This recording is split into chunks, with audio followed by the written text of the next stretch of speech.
Good morning, you guys. We are on the way to my parents' house. Yesterday was Jameson's birthday, and we sang happy birthday and had a cake for him, but we have a weekend filled with stuff planned to celebrate. So we're on our way to do that. We'll probably stay there for most of the day, hang out. My mom's gonna make dinner, and she decorated the house for the boys, so I'll show you guys that when we walk in. And yeah, just another day in the life. I don't know if you can really see because the window's up, but the waves are insane today. If I rolled the window down, I think that I would break in half right now. Oh my gosh, it's usually not like that. It even looks pretty through the window. Cute. Love that. What's wrong? Pulling up to Jamo's birthday party.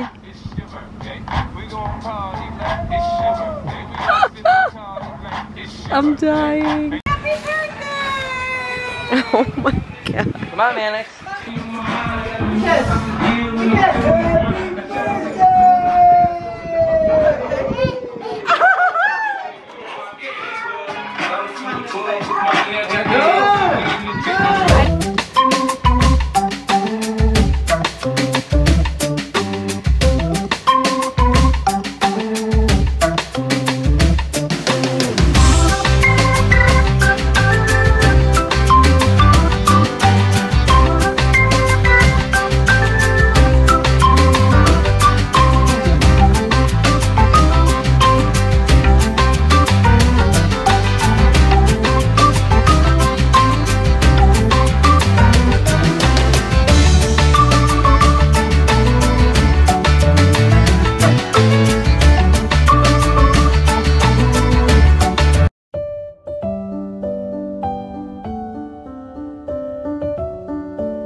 Uh-oh, you dropped your apple? Where'd it go? Okay. Mommy will get it in a second. There's also an apple, like an old apple, I think, on the side of the door. Yeah. Did you see that? I put it there. Is it from earlier? It's from me. Alright guys, it's 8 o'clock. We have like 45-minute drive home. We are on our way home from my parents' house. We had such a good time. You know, I was talking to my mom, and I was talking about how I felt really bad because Jameson's 2 birthdays, we didn't have like a huge family party, and for Mannix, we did. I still have a video of Mannix's first birthday, and there was like 50 cars, and I took a video and I was like, look at all of these people here for you. And we just went all out for his first and second birthday. His first birthday was carnival themed, and his second was like fiesta. I think it was like, what? Coco. No, it wasn't Coco. That wasn't even out yet. I think it was. It wasn't. It was just like a Mexican themed birthday party. It was really fun. What did we do for his third birthday? I don't remember, but He has his dinosaurs in the back. He's going through all of them. But so I was talking to my mom. I was like, I feel bad, but also as amazing as all those birthdays were, I feel like his first and second birthday were still really special. They were just really intimate. So they both have good, you know, meanings to them. But they decorated the whole house. They did like a dinosaur and Toy Story theme, and he was like freaking out when we got there. And Mannix, of course, really enjoyed it. And they had like a piñata, but my mom and I went into her room for a long time and watched this new show. It's called Mayor of Easttown, and it's on Hulu. Now, it's definitely a thing to watch videos like that, or series that are so dark. I definitely, like, I watch Handmaid's Tale, and it's not so much as first and second season, but they're so dark that I definitely don't feel great like after. I remember in our first house, I would watch The Affair on HBO, and Colin would come and be like, why do you watch this stuff? Like, this is just not normal. Like, don't watch this stuff. And then he'd be putting on like Trailer Park Boys on Netflix, and I'm like, but obviously it was funny. And he's like, why do you want to watch like someone have an affair on a TV show for 6 seasons? Like, it's weird. And I'm like, you're right. So Handmaid's Tale is really dark. I definitely had nightmares the other night after watching it. I've also watched on Hulu The Undoing with Nicole Kidman. She's an incredible actress, and so is, I think it was, I want to say Hugh Jackman. Incredible actor too. That was really dark. I was actually terrified the first episode that I watched, but I don't know, it just, I wish that I didn't like that stuff and wasn't interested, but I totally am.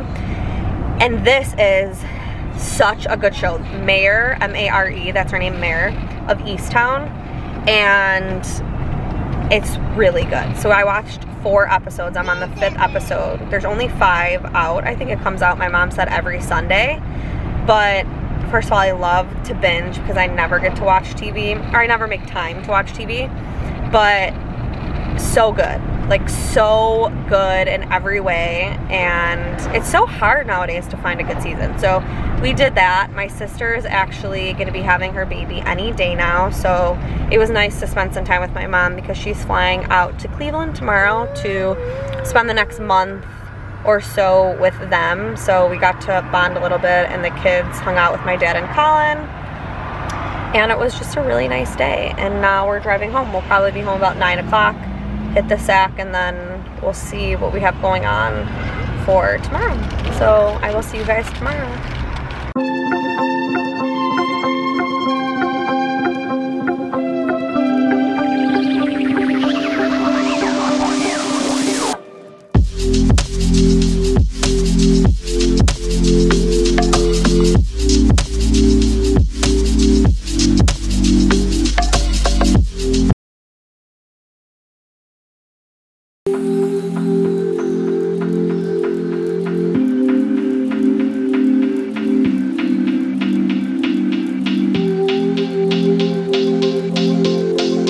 Good morning. I am 30 minutes early to class. I figured I would just come early. I brought my book, even though obviously now I'm talking to you guys, so I won't be reading it.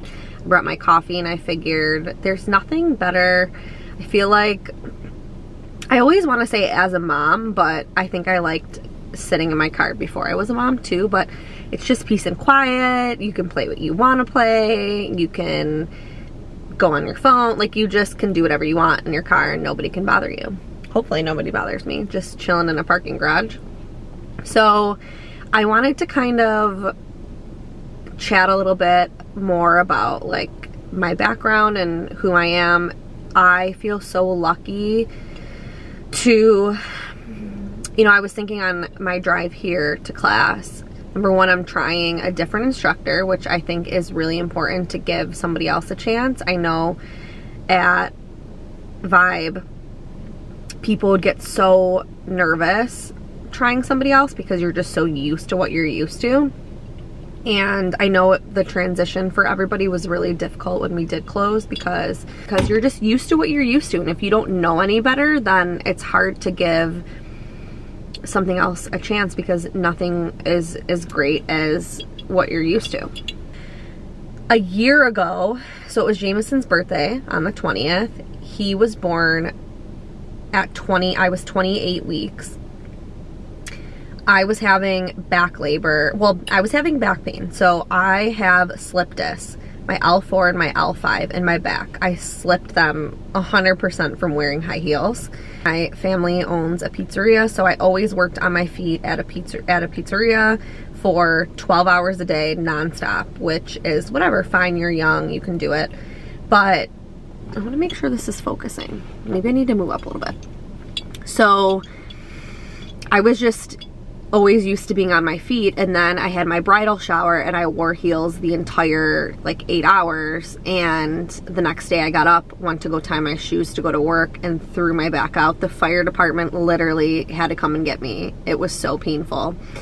And I remember how tough that recovery was. But so my first son, Mannix, he was born by C-section. He was stuck and it was fine. It ended up, you know, I'll talk a little bit more maybe about that. I feel like I could go on forever and ever about all of these things, so I need to stay on topic. But Jameson, you know, I was in such a difficult time of my life. I opened the studio when Mannix was like 6 months, I think, or 6 or 7 months. Maybe he was, yeah, I want to say he was maybe even almost a year old. I can't even remember. You really black out when you go through all of those things. But we were going through such a difficult time in our life. You know, when Colin and I were younger, we always talked about, you know, I came from a family that owned businesses, and he always was such a go-getter, and we always talked about all of the things and all the hopes and dreams and what we wanted. We always wanted, you know, to have 3 or 4 kids. We always wanted to own businesses and to kind of, you know, work for ourselves, because I think the greatest thing you could ever do is invest in yourself. Like, it's the best thing you can do. And thank God we live in a world now where it's so normal to invest in yourself. But I think when you don't feel a calling towards maybe being a teacher or being a lawyer or being a doctor, things that I think that you need to go to school for, it's so difficult to feel normalized, because we're taught in this world, that in this life, that you have to grow up super fast. And I think too in motherhood, like, get your kid off the binky, get your kid off the bottle, they need to sleep alone, they need to self-soothe, they need to, you know, we need to make sure we're getting them all their new, it's just, there's so many things thrown at you, instead of just like letting them be, letting them grow into who they are, and then preparing them for the world late, you know, at the same time, but also later on. And I think we're told then we have to get married and have a baby and be in love and life is perfect and go to school and be a doctor. And, you know, we're told all of these things, when really, I think from the get-go, why Colin and I grew together so well was that we knew exactly what we wanted, but we were okay to not have a definition of exactly what it was. And we were okay, even though it was really hard. And it's funny because it's so much harder to not follow. It's so much more difficult to follow the road less traveled. Like, it's just, we've been through so many ups and downs. And so at that time, my grandmother, who helped raise me and who I spent so much time with, my grandmother and my grandfather, let me move up. I need to like move up more in this lighting.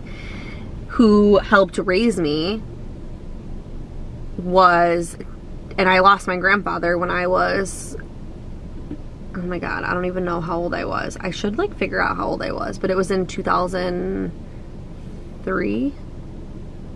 Oh my God, you guys, obviously I'm not good with dates, but you know, I lost my grandfather when I was in elementary, and it was the most difficult thing ever, because they raised me. Like, I was there all the time. When my mom was at work, I was there all the time, and I have so many incredible memories. But my grandmother was diagnosed with leukemia, and it just went like it just went full speed. And to watch somebody who was so vibrant and so never missed a thing, she has 6 children, my dad is one of 6, she raised every single grandchild, none of us went to daycare, none of us had care from anybody else but my grandmother. And so she never missed one event for any of us. She always was there for us, every birthday, every, you know, anything in school, academically, sports.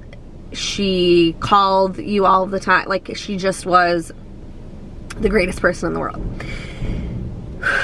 And going and watching her plummet was one of the most difficult things. I think we can all relate to that, to ever go through. And just suffer and hide it, you know, was so difficult for all of us to go through.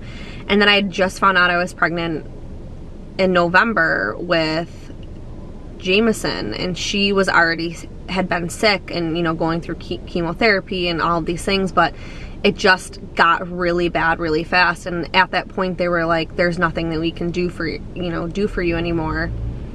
And they sent her home and they were like, you know, it should be days. And it ended up being 2 weeks of just horror. And obviously, if you're pregnant and whatever you're feeling, the baby feels. And I just remember feeling so lost. And you know, you always say like, oh my gosh, when my whoever it is in your life who's important passes, like I'm never gonna be able to cope. And it just felt like that for all of us. So to live through that while pregnant, let alone just, you know, not pregnant, I'm sure, but, you know, me being pregnant was so traumatizing and so difficult to let it go and process all of those things. And then to be running the studio, and then to being a mother. And then at that time, you know, Colin and I were, you know, thinking about opening up our own pizzeria and, you know, our own business, and just going like, what do we have, you know, what do we have to lose, you know? And I remember listening to Allie Webb from the Dry Bar. She owns a Dry Bar, and she was one of the first, you know, women to just explode the culture of women in business, entrepreneurs. And she said, you know, at the end of the day, you know, she was at home with her 2 kids and they were struggling a little bit. And she's like, at the end of the day, if it doesn't work out, all I lost was money. Like, nobody died. And Colin and I always looked at it that way. Like, money can be made again. And is it scary? Yes. And we struggled, and it worked out. And it's okay now, and we're starting over on our dreams. And I think, you know, it's so hard to think, you know, I'm gonna be 29, he's 30. It's like, you think that you're gonna have it all figured out by then, but I think it's a blessing not to, because who wants to live a boring life? But so Jameson was born I was 28 weeks, and that morning, well, the night before, I was having back pain, and that tied into my slip disc. But I also had only back labor with Manic. So it's like, I kind of knew, but I was naive to the fact, because nobody ever talked to me about premature birth, and my doctor is incredible. But I had a typical pregnancy, and I didn't with my, you know, I did with my first, and I didn't have any issues, and I was never talked to about that. I never knew anybody that had that happen to them recently. I never was educated on that, so I never thought that that could happen to me. And so the night, it was a Friday, and I went to the doctor for my checkup. Everything was great. I was feeling great. This pregnancy was different. You know, I was running a business. I was working out. And I just was still mourning the loss of my grandmother, you know, and life after that, burying a lot of feelings and all of the things that we were going through, you know.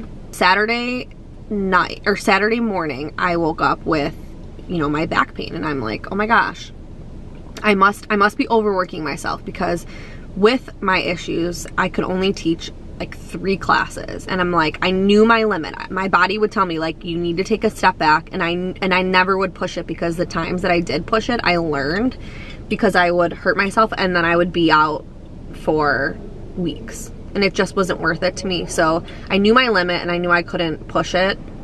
I knew what felt good for me. I knew what felt right. I'm like, you know what, maybe I'm just pushing it, right? Not for 1 second thinking like, oh my gosh, I'm in labor.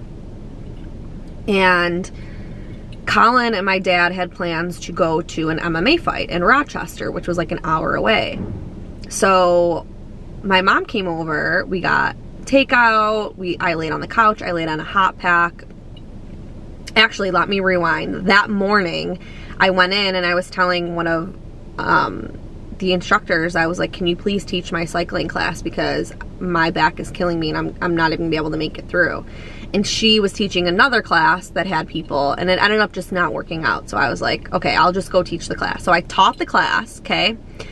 After I'm like, this is not going away. Now I'm surrounded by women who have multiple children. They're like, yeah, I don't know. So I call my doctor. She's like, okay, you know, go home, take a bath, relax, like, you know, whatever, and call us in a little bit. She ended up calling me that night to see how I was, but I didn't answer.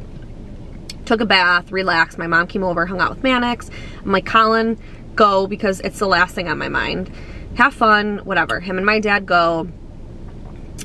My mom's like, okay, I'm gonna keep my phone on. Colin gets home, we go to bed.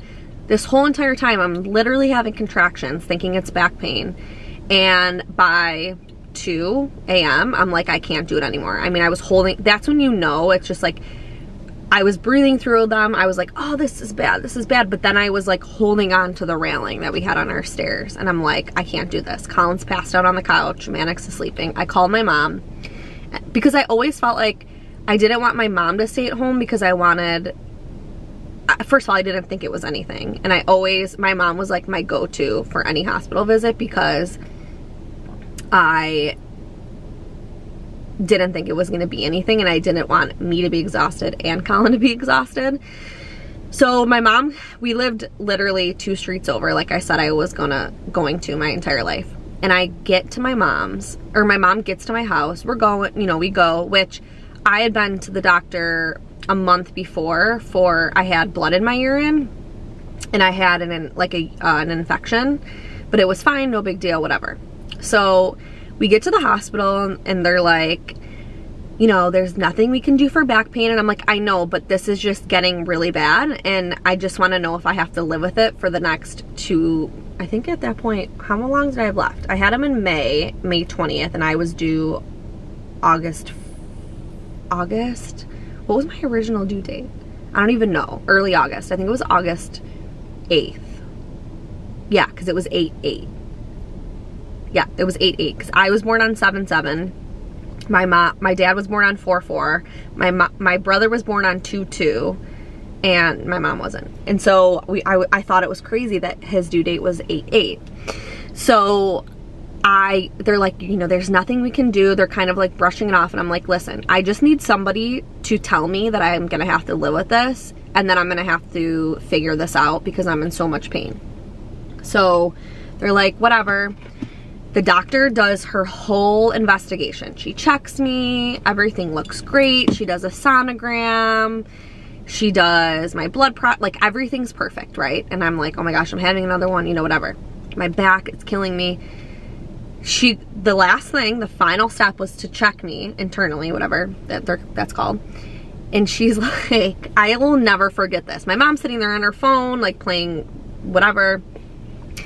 And the doctor looks at me and she's like, how are you feeling right now? And I'm like, my back is killing me. And she's like, you're 5 centimeters dilated. And I remember my mom and I looking at each other, and she's like, I'll be right back. And she goes, and like 6 people come in and get me and put me into a room. And then from then on, it was just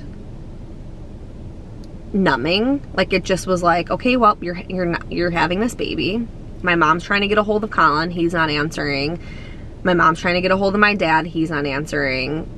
We're calling usually, and that like kind of, you know, brought back some memories, because when I had my appendix out, we couldn't get a hold of my dad. I was in high school, and we called my grandma, and she of course answered, and she went and got my dad.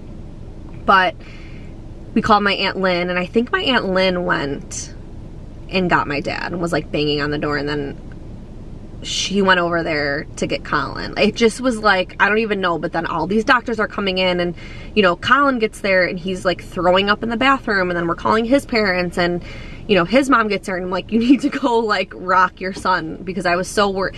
It's like when it's happening to you, you are in, it just was numbing. It was numbing. And they're like, you know, the best place that you want to be is 28 weeks, and like, you're doing good and he's doing good, so let's try to keep him in as long as we can. And then, you know, you're just going through all of these emotions of like, what's, you know, what's gonna happen. And then I remember them saying like, do you want to see the NICU? Or they couldn't take me, but I told my mom, my dad, and Colin's parents, I think they had just gone home because they were there like all night. I was like, I want you guys to go and see and prepare so that you can be, you know, my strength and you can carry me through. And they did, and I remember they came back down from the NICU just destroyed, like just destroyed. And I remember like one of the doctors came in, and his name was Albert, Dr. Albert. Last name is Albert, and that's my grandfather's name. And it just was such a sign that like, not that everything was gonna be okay, but like, trust this man or whatever. So I ended up having Jameson. He was 2 pounds 12 ounces. I was 28 weeks. I made it through, you know, the certain shots that they wanted me to get. I ended up having him vaginally, which is, I wanted to have a VBAC. I was seeing a chiropractor at the time because I wanted to have a VBAC. My doctor was very supportive of them, and I had my VBAC, and I didn't get, I remember them saying like, you're not going to get to hold him because we have to get him right to, you know, the NICU, and the nurse let me hold him for 30 seconds, and then he was taken away. And I just was kind of high, again, numb, like high on all of the emotions of having a baby and then having him vaginally, and not really realizing like, wow, they just took my baby away, because you're on all of these endorphins, and then it hits you like a ton of bricks. You know, it hits you like a ton of bricks, and it's so isolating and so depressing and so deep and so just numb. Like you're completely numb. And I remember having to leave the hospital without my baby, and I remember understanding like severe depression. Like I understood for a second, like, wow, I really get how people go really deep, like go there, because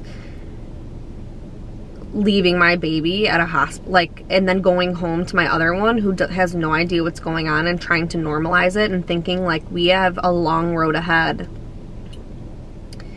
And obviously I would love to talk about that a little bit more, because I remember like, I just need to talk to somebody else that understands, because even though the closest person to understanding is your husband, it's still different, you know. And I was telling him yesterday, I'm like, I feel so bad that you were never able to process it, because you were trying to stay strong for me and selfless, and making sure, you know, he would come home and it would be his turn to go to the hospital, and I would just be in bed, Mannix would be napping, just sobbing, like on my hands and knees, sobbing. I like, it just wasn't, he'd be like, you can go. And he would go days without going because he wanted me to be able to go, you know. I would go during the day, my mom would come over, but then I need to come home, and it just was a lot. And I remember towards the end when he's gonna come home this day, and he's gonna come home this day, and he didn't, and just feeling empty, like just not being able to enjoy any second of life, because how could I enjoy it when I didn't have my baby, you know? And so he was a star student in the NICU. We never ran into any issues, thank God, but it's still, I can't imagine, because it was still so difficult. I was thinking on the way here of, you know, we just celebrated Jameson's birthday. My sister just had her beautiful little baby boy, Benjamin. And I just was thinking, it's incredible how different life is from a year ago to that year ago. You know, that time we were opening up a business that had failed in months, which you look back on now, it's like, thank God, because if it didn't fail, because it wasn't where we were meant to be, it was the only thing to push us to get out of the situation that we were in, that we were not meant to be at. And as much pain and as much challenge as it caused, we made the decisions to be where we always wanted to be, out of our comfort zone, and we're here. And I think last year on Jameson's birthday and the start of coronavirus, when it really was in the thick of it, and my parents had moved here, we were here for his first birthday, and now we are here for his second birthday, and we live here. And it's just, it's as crazy and as deep and as dark as the story of your life can get. There's so much beauty in it, and the entire ride here, the sun was shining through the window, and I just was soaking up all of the things that life have to offer and have offered me. And I was soaking all of them up. And I just am grateful. I'm grateful. And if I had to go through all of those things again to get here, and I know that I'm going to face so much more to get to whatever you believe in, I believe in God, you know, the source. We all believe in something, you know, some type of spirit. Take me there. Take me there. But I just finished class. I looked at the time and I was like, I should probably go in. So I kind of cut myself off, but lots of time to think. I had 45 minutes to think. And moral of the story, I look like a tomato. Moral of the story is life is forever evolving. You are forever changing. You're not the same person that you were yesterday. All of these cheesy things that we hear all of the time that make us roll our eyes are just so true. It's so simple. And if you feel stuck, if you feel hopeless, if you feel confused, if you feel lost, know that it's growth. Know that you will not be in the same place next year, so why not embrace it? Why not give yourself that day? Give yourself that time. Stop being so hard on yourself. I will say, until the day that I die, I want it written on my gravesite, I believe that everything happens for a reason. Everything happens for a reason. And I'm so sick of saying, like, it's easy for me to say, like, it could be so much worse, but everybody is entitled to what they're going through in their life. And we didn't ask to be born. We didn't ask to be born. We didn't ask to be born, but we were given the opportunity to be born. And I think that we can continue to grow and rebirth and use our stories and the things that have shaped us and mold us into the beings that we are for ourselves and for others, and find value in that every single day. And so that's my message. I'm never not looking for the truest meaning of my life and everyone's life around me. It's such a gift, and it's easy to remember that in the good times, and it's so hard to remember that in the bad times. And I wish so badly that I would have documented the times that I've gone through that were such a struggle, especially, you know, those last couple years before we got here. I'd say the last 5 years have been really just a punch in the gut, but I'm so grateful. I'm so grateful for them, because every single challenge and opportunity that we faced has made our relationship stronger, has made our faith stronger, has made us stronger as individuals, and it showed us that we would rather be nowhere than right here in this very moment. And we know that we have so much ahead of us. There's no time limit. And I want this to be the reminder. Like, it's crazy because these are all of the things that I believe, but I allow outside sources to get in the way of those feelings, right? And even the demons that we have inside of us, right? And when I feel those thoughts that are untrue, and that even though I'm thinking them, it doesn't mean that they're necessarily mine. They're not mine to carry. For me, it's an outside source that doesn't want me to lean into the strongest source, the highest power. And I just remind myself of that. I literally close my eyes. I see myself pull up a chair, sit down in the chair, and say, this is not you. This is not you.